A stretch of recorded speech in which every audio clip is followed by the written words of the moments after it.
Okay, quick disclaimer. This video is just going to be a very quick one with my opinion of these three cameras. I'm just doing it with my phone just to get something out there because there wasn't a video comparing these three. And I don't think there's a video comparing the XE2 and 3. I'm not sure. I was going to do that one last week when I had the XE3, but I've just sold it yesterday, so I thought I'd include the XE1 as well. I've borrowed these photos from a blog that reviews the XE1 and the XE3. It's called Tom's something, and I'll put a link to that in the description because he's got the photos nicely set out here. So yeah, that'll be another review as well, but I don't know if he includes the XE2 because I haven't read it. Anyway, the XE1 is the oldest, the cheapest. I think I sold my last one for £85, so that's like $110 or something, and I bought it for £100, so it's ultra cheap. It's also ultra slow. There's lag everywhere. The focusing is slow, the EVF is laggy, the shutter button is laggy, you click it and then it actually takes a picture, you know, like half a second later or something.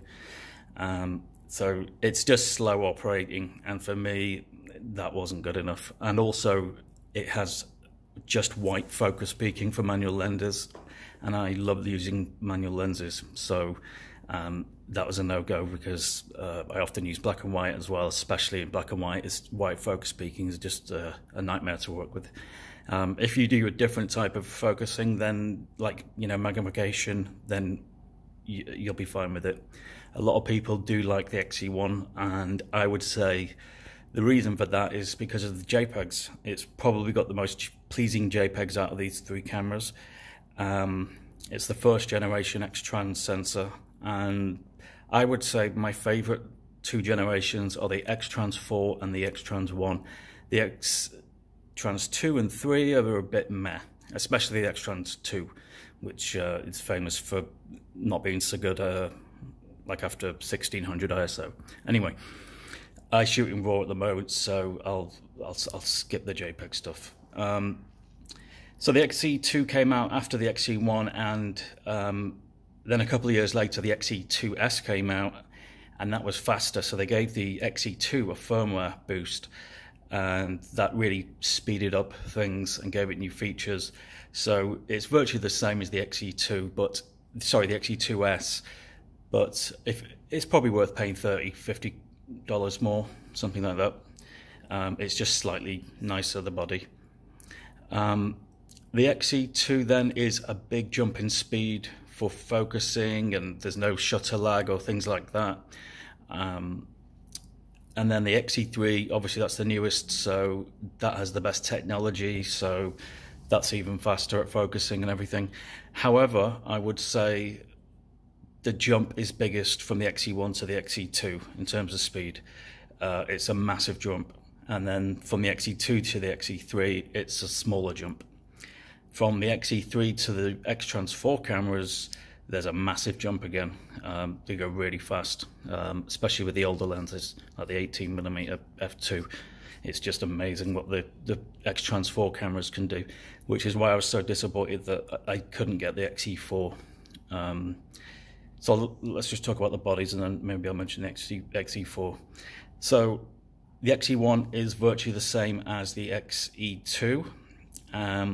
And what you'll see is here, you've got this plastic, or whatever it is, area for your thumb, whereas on the XE3, you've got this like stuck on cheapo bit. So I was hitting the Q button all the time on this. And also the EVF is much smaller. Well, it's easier if I compare it that way.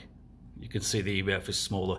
Apparently it's a cheaper type of EVF as well, and it's got a lower eye relief distance, which is how far away your eye needs to be. So for certain people, like myself with glasses, it's not everybody with glasses, but certain people find it a problem. You kind of have to move it around a bit to get a nice sharp image. So it slows down your photography. You can't just put it up to your face like you can with the XE2. And that's a major reason why I love the XE2 and I sold the XE3. The EVF is definitely better and bigger. So there's the rear of the cameras. As you can see, the XE1 and 2 have got the D-pad, and the XE3 doesn't. It just has the little joystick thingy, which I should be used to by now, but I'm not. I just don't like it. I don't focus that way. I just use it for the menu and stuff, so I much prefer the D-pad. So yeah, you've got this thumb grip here. You've also got a flash on the XE1 and 2. You don't have that on the XE3. They give you a flash with it in the box, but I bet most people are like me and they do use it once and then just leave it in the box forever. That's coming off. I know it's messy, but I like to be stealthy on the street. So that's the front of the XE2, the best one of the bunch by far. And that's them. Let me see what's the benefit of the XE3 is the 24 megapixel sensor is 50% bump in megapixels, which is really good for cropping in. And it's also got across film simulation, which is really nice for black and white photos. But other than that, even though I think the JPEGs on the XE2 are the worst, it's by far my favorite camera of the three, and I'm happy to shoot in RAW.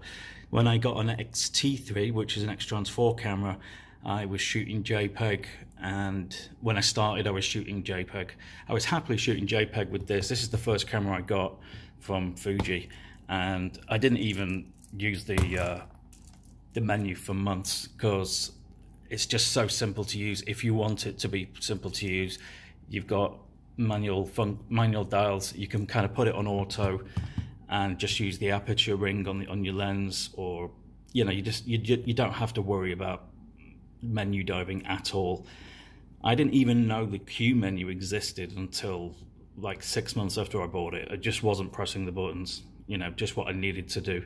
Whereas the XE3, straight away it's got the touchscreen, and straight away the fiddly joystick rubbed me up the wrong way. So it kind of, I don't know, it's smaller. Maybe it fits some people's hands better. I've got fairly small hands, I think, so you'd think it'd be better for me, but I just don't like it. It's just too small.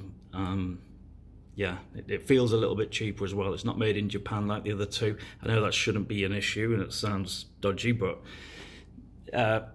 they make their flagship cameras in Japan, so I just feel that the quality is more solid, and I think that's most highlighted here with this plastic area.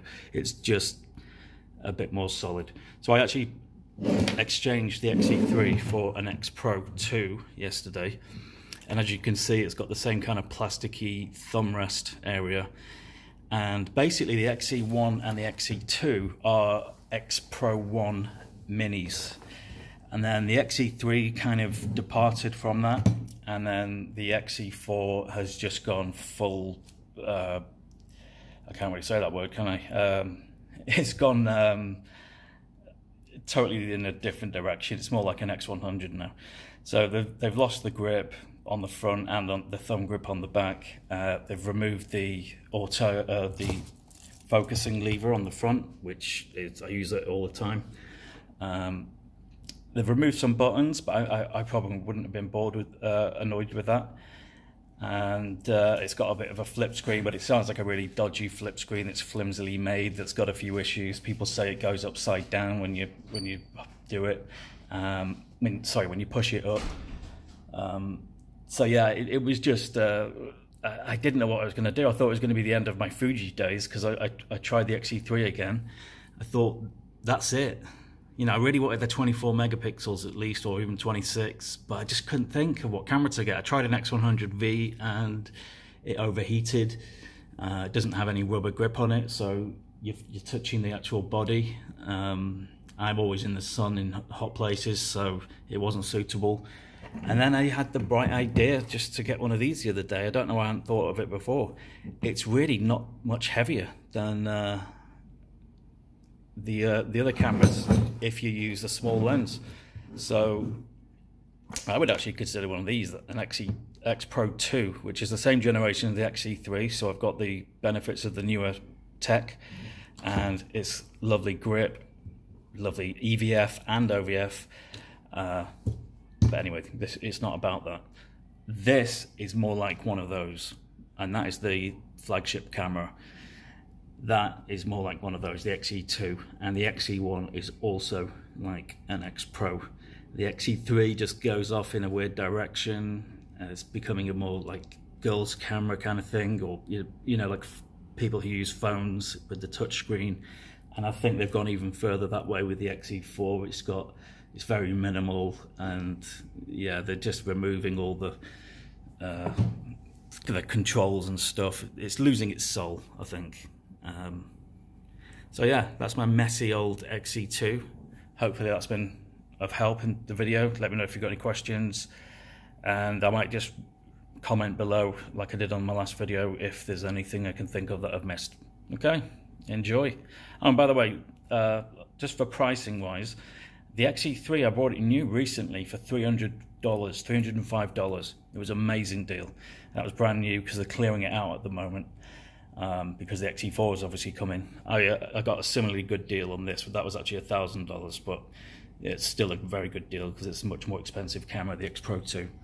This is only available second hand, the XE2, and I paid £185 in the UK, so $250-ish. And like I said, the XE1 is about $120, £85, £90. So that's your prices. I would definitely recommend the XE2, especially if you wear glasses. And yeah, if you don't absolutely need Acros and the 24 megapixels, definitely get the XE2. Otherwise, I would at least try them in person before deciding. So yeah, that's the cameras. XE1 useless except for JPEGs. XE2 is just a beautiful, amazing, joyous camera to use. And the XE3 is like a tool that's not enjoyable to use. It's not unenjoyable, it's just a tool. You know, it's got the extra tech in it, so that's good. But I never feel good about it in my hands. I never come home and look at it and think this is really a nice camera. With the XE2, it's got the Fuji experience like you get with the flagship cameras. This thing, I mean, I fell in love with it as soon as I got it yesterday. It's just awesome, and it's got, you know, all the functions. This one's got an ISO ring as well and stuff. Beautiful craftsmanship. It's really solid, and the XE1 and 2 are more like that. So yeah, hopefully that's a help. Cheers, bye.